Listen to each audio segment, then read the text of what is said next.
Joseph, ഈ മരണത്തിലെ ദുരൂഹത മാറിയിട്ടുണ്ടോ? ഈ മരണത്തിലെ ദുരൂഹത മാറിയിട്ടുണ്ടോ?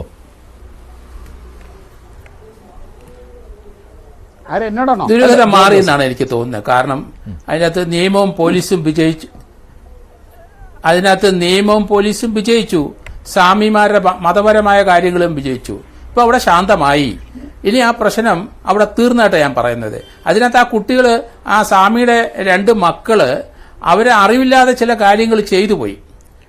കാരണം സമാധിയെപ്പറ്റി മലയാളിക്ക് കൂടുതൽ അറിവില്ല ഇപ്പം.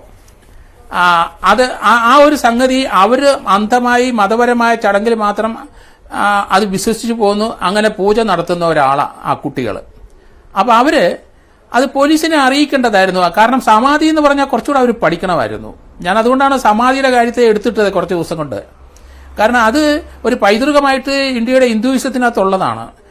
ശ്രീനാരായണ ഗുരു, എത്രയോ ചട്ടമ്പി സ്വാമികൾ, എത്രയെത്ര നമുക്ക് അറിയാം സമാധി പോകും. സമാധി പോകുമ്പോൾ ശിക്ഷണങ്ങളുടെ മുമ്പിൽ വെച്ചാണ് സമാധി പോകുന്നത്. ഇവിടെ അപ്പനും ആ ഒരു 2 മക്കളും മാത്രമേ ഉണ്ടായിരുന്നു. അവിടാണ് പ്രശ്നം വന്നത്. പിന്നെ ഇയാളെ പറ്റി എവിടെ പോയി എന്ന് അറിയാതെ വന്നു. അപ്പം പോലീസ് കേസെടുത്തിട്ട് അത് വേറൊരു മാർഗവും അതിനകത്ത്. അതിന് സംശയം ഉണ്ടെങ്കിൽ പിന്നെ പോസ്റ്റ്മോർട്ടം അല്ലാതെ ഒരു നിവൃത്തിയില്ല. അതിന് പകരം സമാധി ആയപ്പം അയലോക്കംകാരോ അടുത്തുള്ള ആൾക്കാരോ ശിക്ഷഗണങ്ങളോ ഉണ്ടായിരുന്നെങ്കിൽ അത് സമാധിയായിട്ട് അംഗീകരിച്ചു പോയേനെ, ഈ പ്രശ്നം ഉണ്ടാവില്ല. അല്ലെങ്കിൽ ഒരു ഡോക്ടർ അവിടെ വിളിച്ചു വരുത്തുന്നത് നല്ല, ഹോമിയോ ഡോക്ടർ ആയാലും ആയുർവേദ ഡോക്ടർ ആയാലും ഒരു ഡോക്ടർ സാന്നിധ്യം നല്ലതാണ്. നമ്മുടെ ഇപ്പം നാട്ടില് മരിക്കാറാകുമ്പോൾ എല്ലാവരും ആശുപത്രിയിലോട്ട് പോകും, അവിടുന്ന് സർട്ടിഫിക്കറ്റും കിട്ടും. അപ്പം ഹൈക്കോടതി അത് തന്നെ ചോദിച്ചത്, മരണ സർട്ടിഫിക്കറ്റ് ഉണ്ടോ എന്ന് ചോദിച്ചു, ഇല്ല. അപ്പം സംശയത്തിന് ആനുകൂല്യത്തിൽ അത് എങ്ങനെ മരിച്ചു എന്ന് പറയുമ്പം അതിന് പ്രതിവിധി നമുക്ക് പോസ്റ്റ്മോർട്ടമേ ഉള്ളൂ. അപ്പം എന്തായാലും ആ പ്രശ്നം പരിഹരിച്ച് ഇപ്പം അവിടെ ശാന്തമായി. മതത്തിന്റെ വഴിക്ക് വിട്ടേക്കെ. ഇനി ഞാൻ ഈ 1-2 പ്രാവശ്യം ചാനലിലൊക്കെ പറഞ്ഞപ്പം പലരും നമ്മൾ കാണിക്കുന്ന അന്ധവിശ്വാസമാണ് എന്നൊക്കെ പറഞ്ഞിരുന്നു.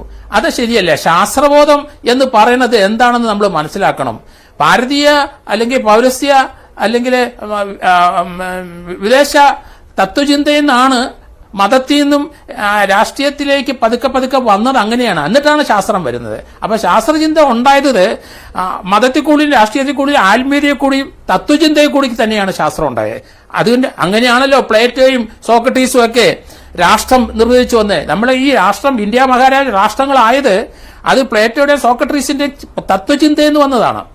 പക്ഷെ ഇവിടെ അതൊക്കെയാണോ ആരും അറിയാതെ സമാധിയായി എന്ന് പിന്നീട് പറയുന്നു, ഫ്ലക്സ് അടിക്കുന്നു, ഇങ്ങനെയൊക്കെ തത്വചിന്തയുടെ അകമ്പടി സേവിച്ചാൽ എങ്ങനെയാണ്? ഞാൻ താങ്കളുടെ ഒരു സംശയ നിവൃത്തി കൂടി നടത്തുവാൻ ആഗ്രഹിക്കുകയാണ്. ഈ രാസപരിശോധനാ ഫലം, ആന്തരിക അവയവങ്ങളുടെ പരിശോധനാ ഫലം വരാനിരിക്കുന്നതല്ലേ ഉള്ളൂ.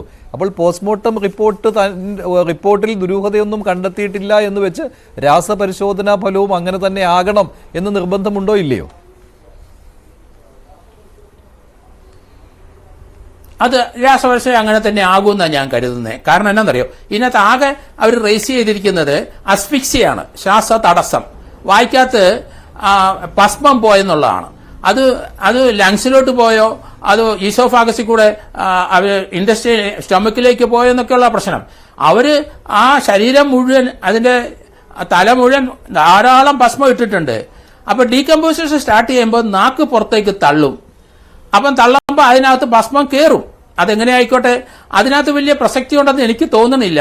ഇതൊരു അസ്ഫിക്സിയലാണെങ്കിൽ 3 കാര്യങ്ങൾ ഡോക്ടർമാർ ശ്രദ്ധിക്കണം. ഇതിനകത്ത് ടൈം ഓഫ് ഡെത്ത് കണ്ടുപിടിക്കാൻ പറ്റില്ല എന്നാണ് ഞാൻ പറയുന്നത്. കാരണം ഫുഡ് കഴിച്ചിട്ടില്ല, അതിനകത്ത് കഴിച്ചെന്നൊക്കെ പലരും പറഞ്ഞു 1 മണിക്കൂർ 2 മണിക്കൂർ അത് ഡൈജസ്റ്റ് ചെയ്ത് പോകും. അപ്പൊ അസ്ഫിക്സിയൽ ആയിട്ടുള്ള മെക്കാനിക്കൽ അസ്ഫിക്സിയ, അയോയിഡ് ബോണിന്, ഈ തൊണ്ടയുടെ ഇവിടെ അയോയിഡ് ബോണിന് ഫ്രാക്ചർ ഇല്ല. അപ്പൊ അതുണ്ടെങ്കിൽ അവിടെ എന്തെങ്കിലും ബ്ലോക്ക് ഉണ്ടാകും, എയർ ബ്ലോക്ക്, അതിനുള്ള സാധ്യത കുറവാണ്. പിന്നെ അടുത്തത് ഓക്സിജൻ കിട്ടാതെ വരുമ്പോൾ നമുക്ക് ഒരു അസ്ഫിക്സിയ ഉണ്ടാവും. ഓക്സിജൻ കിട്ടാതെ വരുമ്പോൾ അതിന്റെ കാരണം മരിച്ചിരിക്കുന്നു. കാരണം നോർമൽ ഡെത്ത് എന്നുള്ള രീതിയിലാണ് പോസ്റ്റ്മോർട്ടം റിപ്പോർട്ട് വന്നത്. പിന്നെ പത്തോളജിക്കൽ അസ്ഫിക്സിയ ഉണ്ട്. മരുന്ന് കഴിച്ചിട്ട് അതിന് ആഹാരവും ചെല്ലാതെ വരുമ്പോൾ മരുന്നിന്റെ റിയാക്ഷൻ കൊണ്ട് മരിക്കാം. അത് പത്തോളജിക്കൽ ഗോപൻ സ്വാമി, കിടപ്പുരോഗിയായ ആൾ എങ്ങനെ നടന്ന് ഈ സമാധിയാക്കിയിരിക്കുന്ന ആ സ്ഥലം വരെ എത്തി എന്നുള്ള ആ ചോദ്യമൊക്കെ ഉണ്ടായിരുന്നു. അതിനൊന്നും ഇപ്പോൾ മറുപടി കിട്ടിയിട്ടില്ല അല്ലേ? അത് ഞാൻ പറഞ്ഞുതരാം. കാരണം ഒരു സമാധിയായി വീട്ടിൽ മരിച്ചു കിടന്ന ഒരാള് 1-2 മണിക്കൂർ കഴിഞ്ഞാണ് ഇവിടെ കൊണ്ട് കിടത്തിയെങ്കിൽ റിഗർ മോർട്ടിസ് ഉണ്ടാവും. അപ്പൊ നമുക്ക് കാല് പത്മാസനത്തിൽ ഇരിക്കാൻ പറ്റൂല, അങ്ങനെ ഇരുത്താൻ കഴിയില്ല, അല്ലെങ്കിൽ കാലും കൈയും മടങ്ങൂല. അപ്പൊ അവിടെ ഇരുന്ന് തന്നെ മരിച്ചു എന്നാണ് എൻ്റെ ഒരു നിഗമനം. നമ്മൾ പല കാര്യങ്ങളും നമ്മൾ ചിന്തയിൽ കൂടെ വരുന്നത് നമ്മൾ അനലിറ്റിക്കലായിട്ട് അപഗ്രന്ഥനം ചെയ്യും. അത് കഴിഞ്ഞിട്ട് നമ്മൾ അനുഭവം വെച്ചിട്ട് നമ്മൾ സിന്തറ്റിക്കലായിട്ടുള്ള ഒരു ജഡ്ജ്മെന്റും ഉണ്ട്. ഇങ്ങനെയാണ് ഞാൻ എൻ്റെ കാര്യങ്ങൾ മുന്നോട്ട് പോകുന്നത്.